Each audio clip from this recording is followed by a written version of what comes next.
कमजोर झुकी हुई कमर वाला बुजुर्ग सड़क किनारे खड़ा था, फटे हाल कपड़े और कांपते हाथों से सहारा लिए हुए।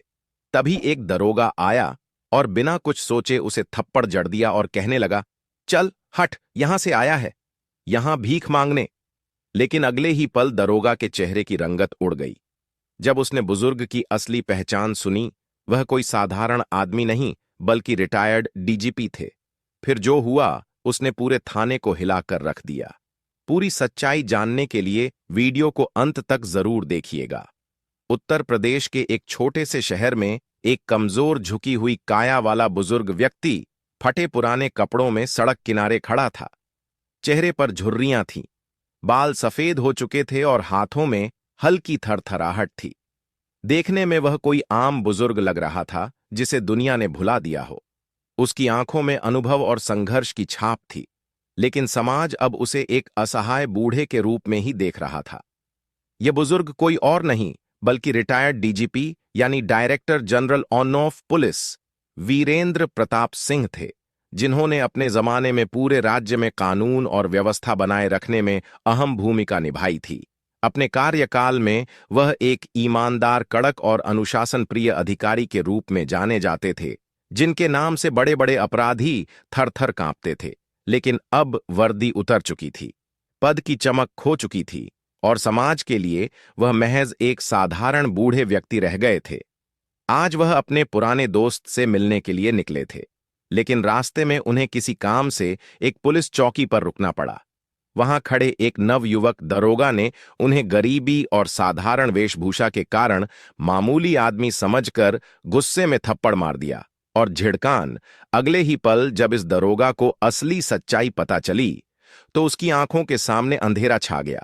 दरोगा ने थप्पड़ मारते ही गुस्से में घूरते हुए कहा, यह कोई भीख मांगने की जगह नहीं है, निकल यहां से। बुजुर्ग व्यक्ति हल्के से लड़खड़ाए, लेकिन संभल गए। उनकी आंखों में दर्द था, मगर वह कुछ बोले नहीं। उनके चेहरे पर कोई गुस्सा नहीं था, बस एक गहरी चुप्पी थी जो इस बात का संकेत थी कि उन्होंने जिंदगी के कई बड़े थप्पड़ पहले ही झेले हैं। ठीक उसी समय पास में खड़े एक सिपाही की नजर बुजुर्ग की तरफ गई। उसने उन्हें ध्यान से देखा और सहमते हुए दरोगा के कान में फुसफुसाया, सर, लगता है ये रिटायर्ड जीपी साहब हैं, वीरेंद्र प्रताप सिंह। यह सुनते ही दरोगा के चेहरे का रंग उड़ गया। कुछ ही सेकंड में उसकी अकड़ गायब हो गई। अब उसके माथे पर पसीना छलक आया। वह हड़बड़ा हुए बोला, साहब माफ कर दीजिए, मुझे नहीं पता था, लेकिन अब बहुत देर हो चुकी थी। उसी समय वहां तैनात एक और सिपाही ने अपने वरिष्ठ अधिकारियों को इस घटना की जानकारी दे दी। कुछ ही मिनटों में पुलिस चौकी में हड़कंप मच गया। थोड़ी ही देर में डीजीपी कार्यालय से कॉल आई और फिर देखते ही देखते वहां जिले के एएसपी और कई वरिष्ठ अधिकारी पहुंच गए।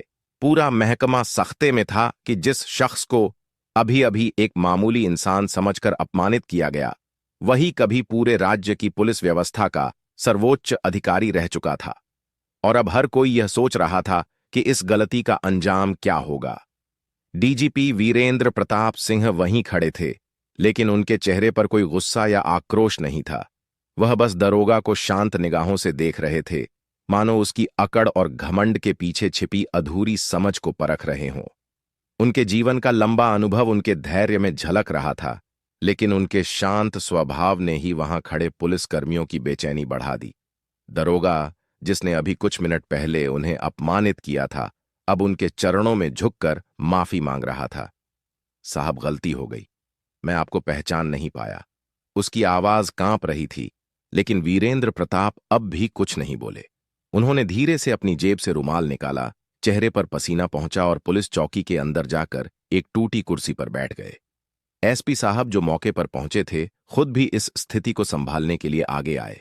सर, हमें बहुत खेद है कि आपके साथ ऐसा हुआ। कृपया इस मामले को यहीं खत्म कर दें। यह दरोगा नया भर्ती हुआ है, अभी नौसिखियां हैं। लेकिन वीरेंद्र प्रताप सिंह ने उनकी बात बीच में ही रोक दी। उन्होंने गहरी सांस ली और बोले, यह समस्या सिर्फ एक दारोगा की नहीं है, यह पूरी व्यवस्था की समस्या है। उनकी आवाज में कोई रोष नहीं था, लेकिन उसमें एक गहरी गूंज थी जो हर किसी को भीतर तक झकझोर रही थी। जब मैं डीजीपी था, तब मैंने हमेशा कहा था कि वर्दी की ताकत को सेवा का माध्यम बनाओ, सत्ता का नहीं। लेकिन आज अगर एक पुलिस वाला किसी बूढ़े आदमी को महज उसकी गरीबी के कारण थप्पड़ मार सकता है, तो कल वह किसी और के साथ इससे भी बड़ा अन्याय कर सकता है। उनकी बात सुनकर सभी अधिकारी और पुलिसकर्मी सिर झुकाकर खड़े हो गए। पूरा माहौल गहरा और गंभीर हो चुका था, लेकिन सबसे ज्यादा घबराया हुआ वह दरोगा था, जिसके चेहरे से अब खून उतर चुका था। वह समझ नहीं पा रहा था कि अब उसकी किस्मत का फैसला क्या होगा।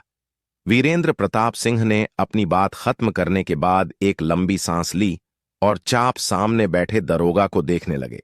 पूरा पुलिस चौकी अब भी सन्नाटे में था। हर कोई यही सोच रहा था कि अब इस मामले का अंजाम क्या होगा। क्या दरोगा पर निलंबन की कार्यवाही होगी या फिर कोई और सजा दी जाएगी। दरोगा घुटनों के बल बैठ चुका था। उसकी आंखों में डर साफ झलक रहा था। उसने हाथ जोड़कर कहा, साहब, मैं सच में आपको नहीं पहचान पाया था। अगर मुझे जरा भी अंदाजा होता कि आप। लेकिन इस बार भी वीरेंद्र प्रताप सिंह ने उसे बीच में ही रोक दिया। उनकी नजरें अब भी शांत थीं, लेकिन उनमें कुछ ऐसा था जिसने सभी को भीतर तक झकझोर दिया। उन्होंने गहरी आवाज में कहा, क्या तुम्हें लगता है कि अगर मैं कोई आम गरीब होता तो तुम्हें मुझे थप्पड़ मारने का हक था? दरोगा हड़बड़ा गया, लेकिन अब उसके पास कोई जवाब नहीं था। सर झुकाए हुए वह खामोश खड़ा रहा। वीरेंद्र प्रताप ने आगे कहा, समस्या यह नहीं है कि तुमने मुझे नहीं पहचाना। समस्या यह है कि तुम्हारी नजरों में एक गरीब इंसान की कोई इज्जत ही नहीं है। एसपी साहब और अन्य अधिकारी भी उनके शब्दों से प्रभावित हुए बिना नहीं रह सके। पूरा मामला अब सिर्फ एक थप्पड़ तक सीमित नहीं रह गया था, बल्कि यह पूरे सिस्टम के लिए एक आईना बन चुका था। थोड़ी देर की चुप्पी के बाद वीरेंद्र प्रताप ने धीरे से अपनी कुर्सी से उठते हुए कहा, मुझे इस दरोगा को सजा नहीं देनी, बल्कि इसे एक और मौका देना है। लेकिन यह मौका इसे सिर्फ मेरी दया से नहीं मिलेगा, बल्कि अपनी सच्ची सेवा से कमाना होगा। अब सभी की निगाहें वीरेंद्र प्रताप पर टिकी थीं। सभी यह जानना चाहते थे कि आखिर वह अब आगे क्या करने वाले हैं और इस दरोगा के भविष्य का फैसला क्या होगा। पूरा माहौल अब भी भारी था। वीरेंद्र प्रताप सिंह ने दरोगा की ओर देखा, जिसकी आंखों में शर्मिंदगी और पछतावा साफ झलक रहा था। पूरे पुलिस महकमे के सामने अब यह सिर्फ एक गलती नहीं थी, बल्कि वर्दी के घमंड और आम जनता के प्रति दुर्व्यवहार की एक कड़वी मिसाल बन चुकी थी। वीरेंद्र प्रताप सिंह ने अपनी जेब से एक पुरानी घड़ी निकाली और उसे देखते हुए बोले, इस घड़ी की सुइयां कभी पीछे नहीं जाती, लेकिन इंसान अगर चाहे तो खुद को सुधार सकता है। सवाल यह नहीं है कि गलती किससे हुई, सवाल यह है कि क्या हम उससे कुछ सीखते हैं या नहीं। दरोगा अब लगभग रोने की कगार पर था। उसने सिर झुका लिया और धीमे स्वर में कहा, साहब, मुझे माफ कर दीजिए, मैं अपनी गलती समझ गया हूं। आगे से कभी किसी गरीब को नीच नहीं समझूंगा। वीरेंद्र प्रताप सिंह ने उसकी आंखों में झांकते हुए कहा, माफी मांगने से ज्यादा जरूरी है अब गलती को सुधारना। अगर सच में तुम्हें अपनी गलती का एहसास हो गया है तो मैं तुम्हें एक मौका दूंगा, लेकिन यह मौका तुम्हारे शब्दों पर नहीं, बल्कि तुम्हारे आने वाले कामों पर निर्भर करेगा। एएसपी साहब, जो अब तक खामोश खड़े थे, आगे बढ़े और बोले, सर, हमें बताइए कि आप इस मामले को कैसे निपटाना चाहते हैं। आप जो भी कहेंगे हम वही करेंगे। वीरेंद्र प्रताप ने कुछ पल सोचा और फिर गंभीर स्वर में कहा, इस दरोगा को तुरंत गरीब बस्तियों और वृद्धाश्रम में ड्यूटी पर लगाया जाए। इसे वहां जाकर देखना होगा कि असल में गरीबी क्या होती है, लोग किस हाल में जीते हैं और पुलिस का असली काम क्या है। यह सीख तभी पूरी होगी जब यह अपनी ड्यूटी वर्दी के घमंड से नहीं, बल्कि सेवा की भावना से निभाएगा। एसपी ने तुरंत हुक्म मानते हुए आदेश जारी कर दिया। दरोगा, जो अब तक खुद को बर्खास्त होते देखने की कल्पना कर रहा था, चौंक गया। उसे समझ आ गया कि यह सजा नहीं, बल्कि एक सीख थी, एक ऐसा सबक जो उसे पूरी जिंदगी याद रहेगा। अब मामला खत्म हो चुका था, लेकिन वीरेंद्र प्रताप सिंह की दी गई सीख आने वाले सिर्फ उस दरोगा ही नहीं, बल्कि पूरी पुलिस फोर्स के लिए एक मिसाल बनने वाली थी। वीरेंद्र प्रताप सिंह की बातों का असर पूरे थाने पर दिखने लगा था। वहां खड़े कई पुलिसकर्मी भी अब खुद को आईने में देखने लगे थे। वे समझ गए थे कि वर्दी की ताकत सिर्फ आदेश देने और शक्ति प्रदर्शन करने के लिए नहीं, बल्कि जनता की सेवा करने के लिए दी गई है। लेकिन क्या सिर्फ सीख दे देना ही काफी था? क्या दरोगा सच में बदलेगा, या कुछ दिनों बाद फिर से उसी पुराने रवैये पर लौट आएगा। दरोगा की ड्यूटी अब वृद्धाश्रम और गरीब बस्तियों में लगा दी गई थी। पहले दिन जब वह वहां पहुंचा तो उसे बिल्कुल भी अच्छा नहीं लग रहा था। उसके दिमाग में अब भी पुलिस की रोबदार छवि बनी हुई थी, लेकिन यहां कोई उससे डरने वाला नहीं था, बल्कि यहां तो उसे अनदेखा किया जा रहा था। एक बूढ़ी अम्मा जो वृद्धाश्रम में रहती थी, उसने दरोगा को देखते ही कहा, बेटा यहां क्या करने आए हो? कोई केस सुलझाने आए हो क्या? दरोगा झिंझक हुए बोला, नहीं, मैं यहां आपकी मदद करने के लिए आया हूं। अम्मा ने हंसते हुए कहा, अरे बेटा, पुलिस वाले कब से हमारी मदद करने लगे? हमें तो बस इतना याद है कि पुलिस हमेशा डंडा लेकर आती है, मदद का हाथ लेकर नहीं। यह सुनते ही दरोगा का सर शर्म से झुक गया। आज पहली बार उसे महसूस हुआ कि पुलिस की छवि लोगों के दिलों में कैसी बन चुकी है। वह सोचने लगा कि क्या सच में पुलिस को लोग मददगार नहीं बल्कि डर का पर्याय मानते हैं। उधर वीरेंद्र प्रताप सिंह भी यह देखना चाहते थे कि उनकी दी गई सीख कितनी असरदार हो रही है। उन्होंने तय किया कि कुछ दिनों बाद खुद वृद्ध आश्रम जाएंगे और देखेंगे कि वर्दी का घमंड छोड़कर सेवा की भावना अपने में दरोगा कितना सफल हुआ है। लेकिन क्या दरोगा वाकई बदल पाएगा? क्या वह समझ पाएगा कि वर्दी का असली सम्मान गरीबों और असहाय की मदद करने में है, या फिर यह सब कुछ दिनों की औपचारिकता बनकर रह जाएगा? इसका जवाब आने वाले दिनों में ही मिलेगा। दरोगा का मन अब भी विचलित था। वह सोच रहा था कि क्या सच में उसके अंदर बदलाव आ सकता है? क्या वह सिर्फ ड्यूटी निभाने के लिए यहां आया था, या फिर सच में उसे खुद को बदलने का मौका मिला था? एक दिन वृद्धाश्रम में उसकी ड्यूटी के दौरान उसने देखा कि एक बूढ़े बाबा अपने कपड़े खुद धो रहे थे। ठंड का मौसम था और उनके कांपते हाथों से साबुन लगाना भी मुश्किल हो रहा था। दरोगा ने अनायास ही आगे बढ़कर उनकी मदद करने का फैसला किया। उसने बाल्टी उठाई और खुद उनके कपड़े धोने लगा। यह देखकर बाबा ने आश्चर्य से पूछा, बेटा तू कौन है? दरोगा ने झिंझक हुए जवाब दिया, मैं पुलिस में हूं, लेकिन आज मैं सिर्फ आपकी सेवा करने के लिए यहां हूं। बाबा की आंखों में आंसू आ गए।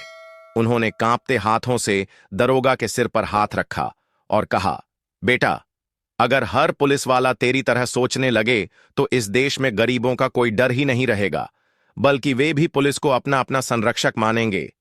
यह शब्द दरोगा के दिल में गूंजने लगे।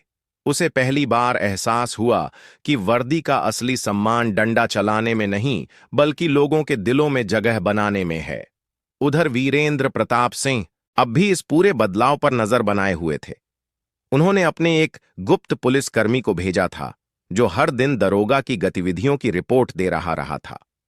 जब यह खबर वीरेंद्र प्रताप तक पहुंची कि दरोगा अब दिल से सेवा करने लगा है, तो उनके चेहरे पर संतोष की मुस्कान आ गई। लेकिन क्या यह बदलाव स्थायी होगा? अब भी यह सवाल बाकी था कि क्या दरोगा वाकई अपने पुराने स्वभाव को छोड़ चुका था, या यह सब कुछ दिन की मजबूरी थी।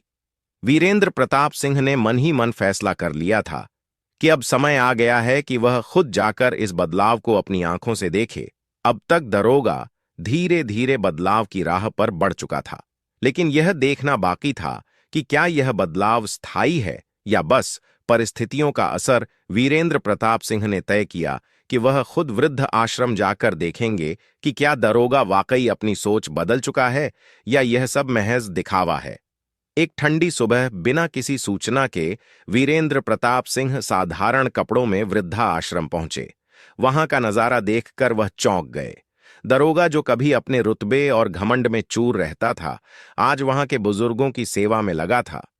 वह एक वृद्ध को सहारा देकर बिठा रहा था, किसी के लिए चाय बना रहा था तो किसी को कंबल उड़ा रहा था।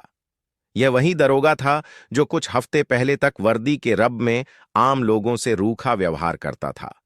वीरेंद्र प्रताप चुपचाप खड़े होकर यह सब देख रहे थे। उन्होंने अपनी पहचान नहीं बताई, बल्कि एक साधारण वृद्ध की तरह वहां की दिनचर्या को महसूस करने लगे।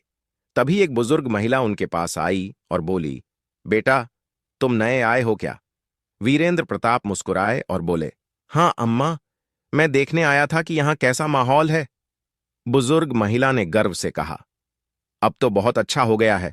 पहले पुलिस वाले यहां सिर्फ औपचारिकता के लिए आते थे, लेकिन अब एक पुलिस वाला सच में हमारी सेवा कर रहा है। वह रोज हमें खाना खिलाता है, हमारे लिए दवाइयां लाता है, हमारी तकलीफ सुनता है। अगर हर पुलिस वाला ऐसा हो जाए तो दुनिया कितनी अच्छी बन जाए।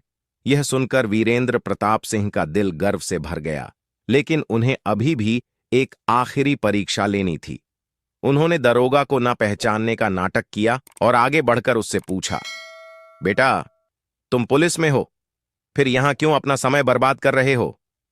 दरोगा ने बिना किसी घमंड के जवाब दिया, पहले मैं भी यही सोचता था कि वर्दी सिर्फ रौब जमाने के लिए है, लेकिन अब समझ आया कि वर्दी का असली सम्मान सेवा में है। मैं अब सिर्फ पुलिस वाला नहीं बल्कि एक जिम्मेदार इंसान बनना चाहता हूं। यह सुनते ही वीरेंद्र प्रताप को यकीन हो गया कि अब बदलाव सिर्फ दिखावा नहीं था, बल्कि दरोगा सच में एक नया इंसान बन चुका था। लेकिन अभी भी आखिरी फैसला लिया जाना बाकी था। क्या उसे दोबारा थाने की ड्यूटी दी जानी चाहिए या फिर उसे समाज सेवा की जिम्मेदारी सौंपी जाए? वीरेंद्र प्रताप सिंह अब पूरी तरह संतुष्ट हो चुके थे कि दरोगा का हृदय परिवर्तन सिर्फ बाहरी दिखावा नहीं, बल्कि वास्तविक बदलाव था। अब समय आ गया था कि इस बदलाव को एक नई दिशा दी जाए। उन्होंने दरोगा को अपने पास बुलाया और पहली बार अपनी असली पहचान उजागर की। दरोगा चौंक गया। उसने तुरंत सलाम किया और घबराते हुए बोला, सर, मुझे माफ कर दीजिए। पहले मैं गलत था, लेकिन अब मैं सच में बदल चुका हूं। मैं अब अपनी वर्दी को शक्ति का प्रतीक नहीं, बल्कि सेवा का माध्यम समझता हूं। वीरेंद्र प्रताप मुस्कुराए और बोले, मुझे माफी नहीं चाहिए, बल्कि तुम्हारा संकल्प चाहिए। क्या तुम वादा कर सकते हो कि जब भी वर्दी पहनोगे तो जनता की सेवा को अपनी प्राथमिकता बनोगे? दरोगा की आंखों में आत्मविश्वास झलक रहा था। उसने दृढ़ में कहा, सर, मैं वादा करता हूं कि अब से मेरी वर्दी गरीबों और जरूरतमंदों की ढाल बनेगी, न कि किसी के लिए डर का कारण। इस उत्तर से संतुष्ट होकर वीरेंद्र प्रताप ने उसे दोबारा थाने में तैनात करने का आदेश दिया। लेकिन इसके साथ ही उन्होंने एक नई पहल शुरू करने का फैसला किया। हर पुलिस अधिकारी को महीने में कम से कम 1 हफ्ता समाज सेवा में लगाना होगा, ताकि वे अपने कर्तव्य को बेहतर ढंग से समझ सके। दरोगा की यह कहानी अब पूरे पुलिस महकमे के लिए एक प्रेरणा बन गई थी। जिस व्यक्ति ने कभी वर्दी का रौब दिखाकर गरीबों को नीचा दिखाया था, आज वही अपनी वर्दी के जरिए उनकी सेवा करने का संकल्प ले चुका था। यही सच्ची पुलिसगिरी थी, जहां ताकत का नहीं बल्कि सेवा और सम्मान का राज्य हो। तो दोस्तों, ये थी आज की कहानी। आपको कहानी जैसी भी लगी हो, कमेंट बॉक्स में बता देना। वीडियो अगर अच्छी लगी हो तो वीडियो को लाइक और चैनल को सब्सक्राइब जरूर करें, ताकि हमें थोड़ा सा हौसला मिले। आप लोगों के लिए ऐसे ही अच्छे अच्छे वीडियो बनाने के लिए इन कहानियों को सुनने का उद्देश्य किसी को परेशान करना बिल्कुल भी नहीं है। यह कहानी आपको इसलिए सुनाई जाती है ताकि आप लोग इन कहानियों में से कुछ ना कुछ सीख सको और अपने जीवन में उस चीज को अप्लाई कर सको। मिलते हैं किसी अगली वीडियो में नए टॉपिक के साथ। तब तक के लिए जय हिंद, जय भारत। आप सभी का बहुत बहुत शुक्रिया।